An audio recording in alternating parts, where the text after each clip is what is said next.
warahmatullahi wabarakatuh. Perkenalkan, nama saya Tiara Ayu Fatimah. Saya mahasiswa semester 4 dari Universitas Swadaya Gunung Jati Cirebon. Di sini saya akan menjelaskan sedikit materi tentang organisasi pembelajaran. Untuk lebih jelasnya, apa sih organisasi pembelajaran itu?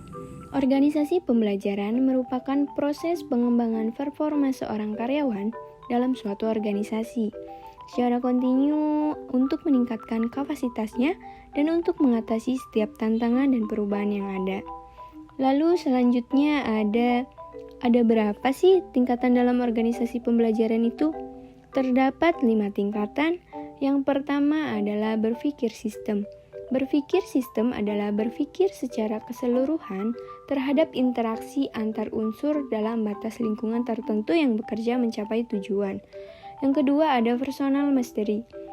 Upaya keahlian terus-menerus dalam mengklasifikasikan visi pribadi, visi organisasi, memfokuskan energi, mengembangkan kesabaran, melihat dengan objektif, dimulai dari hal yang sungguh-sungguh bagi organisasi.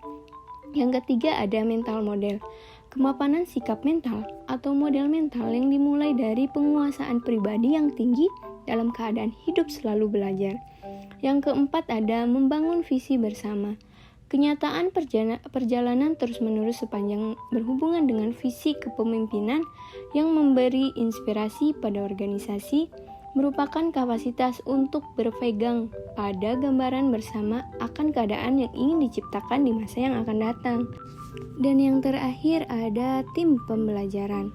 Menurut Senge, tim pembelajaran adalah pembelajaran dalam tim dimulai dengan dialog merupakan kemampuan anggota tim untuk menanda asumsi dan masuk ke dalam pikiran bersama secara murni. Selanjutnya ada teori pembelajaran dalam organisasi. Teori pembelajaran dalam organisasi terbagi atas teori. Yang pertama adalah operant conditioning. Kondisilah yang membuat perilaku orang mau belajar secara sukarela untuk memperoleh imbalan atas prestasi atau kegagalan atau kesalahan yang diperbuatnya. Yang kedua ada classical conditioning. Ivan Pavlov, ahli psikologi Rusia, menemukan suatu kesimpulan bahwa apabila kondisi tidak ada stimulus, maka tidak akan terdapat respon terhadap suatu objek yang menjadi fokus perhatian sebaliknya. Dan yang ketiga adalah social learning theory. Robin menguraikan tentang social learning bahwa orang atau masyarakat akan melakukan pembelajaran melalui pengamatan dan pengalaman secara langsung tentang terjadinya masalah atau objek tertentu. Selanjutnya ada model pembelajaran masyarakat, terbagi atas 4 proses, di mana proses yang pertama adalah proses memperhatikan, proses mengingat, proses mesin untuk meniru, proses pemberdayaan atau penguatan. Selanjutnya ada cara manajer menjadikan organisasi pembelajaran. Langkah pembelajaran yang perlu dilalui untuk menjadi organisasi pembelajaran terbagi atas 4. Yang pertama ada penguasaan pengetahuan. Yang kedua distribusi informasi. Yang ketiga interpretasi informasi. Dan yang keempat pengingatan organisasional menurut Wibowo 2006. Lalu ada cara dalam menjadikan organisasi pembelajaran. Terdapat beberapa poin, di mana poin yang pertama adalah pembelajaran analitis, pembelajaran sintesis, pembelajaran eksperimental, pembelajaran interaktif, pembelajaran struktural, dan yang terakhir pembelajaran institusional. Selanjutnya ada karakteristik organisasi pembelajaran terbagi atas 3 poin, di mana yang pertama yaitu gagasan baru merupakan syarat bagi organisasi pembelajaran. Yang kedua adalah pengetahuan baru harus ditransfer ke seluruh organisasi. Dan yang terakhir adalah perilaku organisasi harus berubah sebagai hasil pengetahuan baru menurut Wibowo 2006. Selanjutnya ada